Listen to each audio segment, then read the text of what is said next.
If it's the beach you long for and you demand the best, then get ready to think big. We're going to give you the world on a sand-covered platter. You asked for the softest sand, the most activities, the #1 beach to party down till dawn, the most romantic getaway spot, and even the best-kept secret beach. Well, we have something for everyone in the family. It was a tough assignment, but our panel of travel experts did their homework, compared notes, debated the options, and narrowed this year's very best down to 10. So get out your passports and get ready to greet a new horizon. The world's best beaches 2005 have arrived.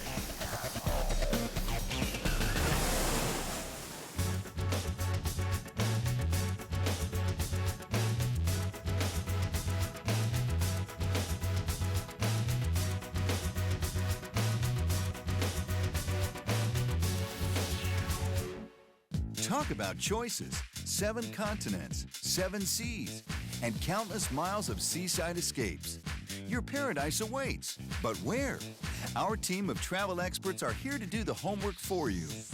I think it's just a beautiful stretch of sand. Condé Nast Traveler, Photos, and USA Today share their inside stories and first-hand knowledge.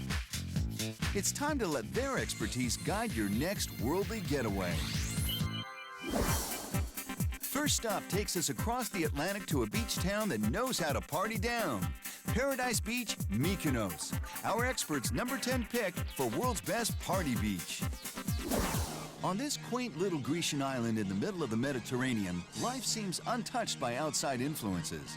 But under that sleepy facade dwells a wild and wicked party. Mykonos is probably one of the best party beaches because you can stay out all day in the gorgeous weather, go to the bar, which is literally, I'd say, 50 yards from the shore, and then go into town. The stores and all of the bars are open until 6, 7 in the morning. With festivities continuing from sunrise to sunset, the revelry's momentum needs a kickstart once in a while. And that's where professional dancer Andrea Grossi comes in. Hired by the Tropicana Club, Andrea helps keep the atmosphere alive and pumping. I start pulling girls out of the crowd, on the tables, on the bars, everywhere. We do anything to get them to have fun. If you're something of a shy traveler or a little apprehensive, Mykonos is a great place to go because the natives are very welcoming and friendly, and even your other travelers, they go there to party, and you're going to party with them. It's also lined with these funky little beach bars and hangouts where you can sit all day and sip an ouzo and wander off onto the beach and just lie there and have a good time. It's a really good beer here, and I think it makes people want to open up and talk to you and let go of your inhibitions. Like-minded people come here. It's just more free-spirited. It's a lot less judgmental here. I mean, everybody wants to party. There isn't anyone on the side looking at you. It was just that kind of attitude that drew Michael Kaplanettis here 10 years ago. There are people from all over the world here, and they accept you better than any other place. The only drag? Well, Michael can tell you and then show you. I work at Icarus Bar as a drag queen. I do drag shows every night.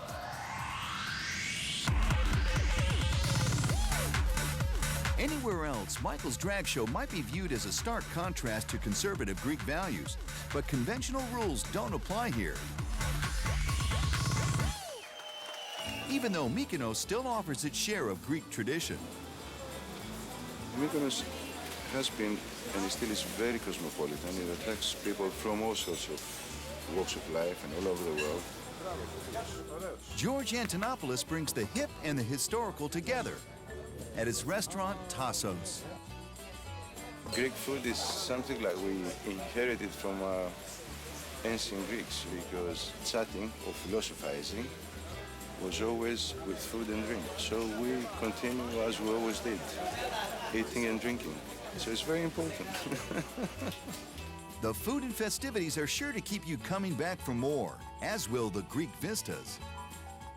Well, it was a choice between cold, grey, rainy London or international jet-setting holiday island with sunshine. It was a very difficult decision. Artists Richard James North and Brian Pacini both came to Mykonos to follow a lifelong dream. I've been an artist since the time I was a kid, and I've always wanted to be an artist, and this was the place I was able to really go for it. Rewarding and fulfilling work is still work. So how do these two release creative tension on the world's best party beach? We relax from fun by playing golf. Yeah, That's what we do. that's what we do. We relax from fun. We're going to go play golf and have less fun. The basic premise of beach golf is to move the ball from one frustrating sand trap to another. So why suffer through a game of golf that's true torture? Probably the fun thing about golfing on the beach is testing other people's sense of humor, really. I think that's probably what it's all about.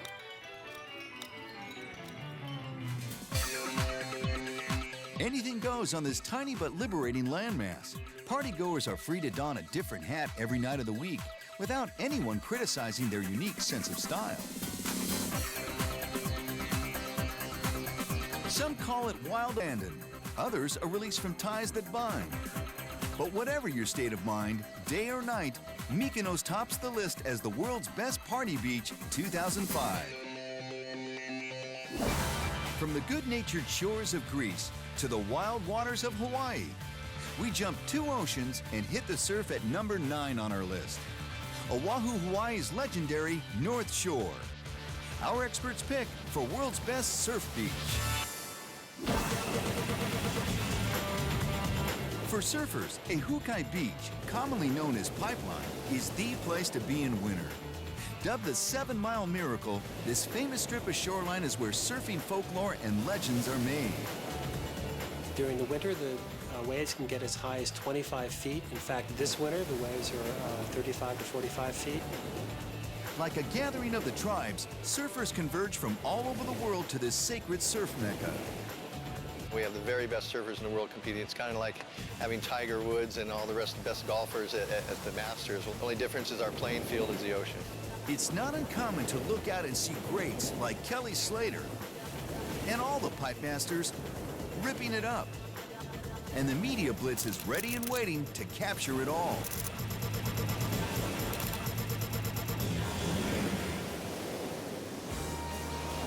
Surfers are broken down into 2 categories: shortboarders, who catch big air, and longboarders. In this case, size really does make a difference. Because you got more board, a little wider, a little bit more foam underneath your feet, it tends to be a lot more buoyant and corkier, so you can walk and you can utilize the whole board. Surfing can be rough on both your body and the equipment. So it's always good to know a good shaper on the North Shore. Again, we said good, not typical. There's a lot of variables.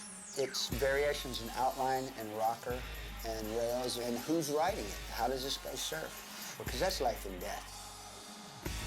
And you'll see all types of takers when it comes to riding it and when it comes to his own ride. You can't describe surfing until you surf. The same as riding a motorcycle. Big waves, throttle, gas pedal, just the most pleasurable, scare the hell out of you, I'm gonna die, but this is fun kind of thing. I can't describe it. You just need to hop on the back and go roll with me or something. Then you might get it. Surfers on the North Shore get it. And wait for it. Some even stake their claim on it, including local surfer Pake Salmon. You just look at the one that's coming on the horizon that looks really good and you finger it and say, that's mine. And then you go out there and you get it. You heard her, boys, so make room in that lineup. These waves welcome all who hear their call. I love surfing because it cleanses my soul. I don't know, it just brings me back to one. Being one with nature, with God. That's what I love about it. Now, aren't you just a little curious? Our advice, if you want to know more about this best surf beach, get on out there. Surf's up. We head south from North Shore, Hawaii, into the clear blue waters of the South Pacific, where lovers get the royal treatment. Number 8, Bora Bora, Tahiti, our expert's choice for world's best romantic beach 2005. Bora Bora seduces lovers with its remarkable beauty. Fertile green slopes of an ancient volcano lie at its heart. The mountain is ringed by a coral reef that holds a body of water. A lagoon of blue, unreal, ever-changing blue, sparkling like fine champagne. C'est un peu une impression d'être au milieu de nulle part. It's like the paradise. Michael and Charlotte know romance. They come from a romantic culture. Saint-Tropez in the south of France. I think everything in this place is very romantic. Especially the accommodations. You can rent a bungalow on the water, and I don't mean on the beach. I mean literally on the water. It's really a wonderful experience. An even more exotic and unique experience awaits on water. Patrick Tairua specializes in romantic excursions. He is the son of a Polynesian chief and a cultural icon. His exclusive tours explore the hidden treasures of Bora Bora. Water is crystal clear, easy to snorkel around or just float and enjoy all the life under. After snorkeling, it's on to more daring encounters. I'm calling the stingrays. See, they're there. About 30 meters. Might not be your first choice on a double date. Yeah, and you don't know if they are really nice or not. And after when you touch them, you see that they are very sweet and yeah, it was a very beautiful experience. Bora Bora brings couples together in fresh and exciting new ways. For me, it's beautiful. So to their eyes, it's 10 times more beautiful. We think we're gonna stay again. One more week. What do you think? Maybe we're gonna stay for all our life. A lifetime may not be enough for all Tahiti has to offer. Back at Hotel Bora Bora, couples can also enjoy cocktails at sunset, a private dinner by the lagoon, fire dancers, including Patrick, and drumming into the night. Can it get any better? There you have it, Bora Bora, a lover's answer for romance.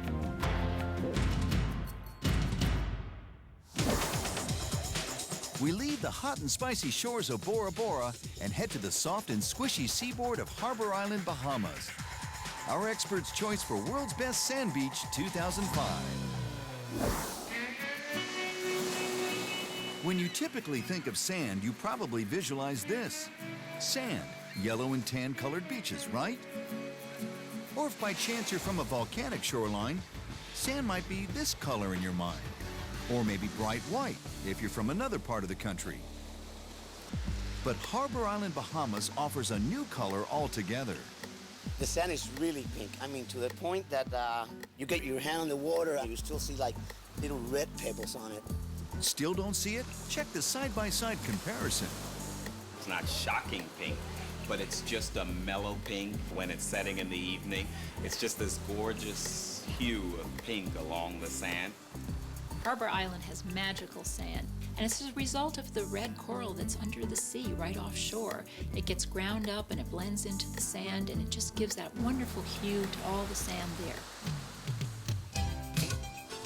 This all-natural, unpolluted exfoliant makes for the perfect beachside massage. It also makes for a perfect playground for horses. If you come to experience the sand, you'll also be treated to Harbor Island's unique hospitality. This is not your typical tourist trap.